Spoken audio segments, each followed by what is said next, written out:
This man.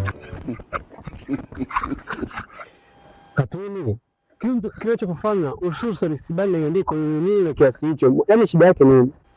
Unafahamu pika pale msibani. Na unataka hii uoma zaidi ya meda. Maana yake nini yani? Toa tu jana yangu. Yaani wewe kwani wakunipa nyama moja pale? Nyama hata haijafika hata wewe mlipo ikifika hata hapa. Imeishia hapa. Toa tu jana yangu. Asi tutapata msiba. Katuni. Tofautisha, hii ni msiba, sio harusi. Ndugu yangu. Tofautisha ni vitu viwili vinatofauti. Watu wana majonzi pale. Watu wamefia ndugu yangu. Tumefia. Yeye anataka ule ndengi nyama, nyezi, wewe chakula, wewe unafurahi maana yake ili tukue na furahi na wewe unapenda maana yake. Wewe kote tunakunja unakula nyama 3 au 4 mama anakupa wewe.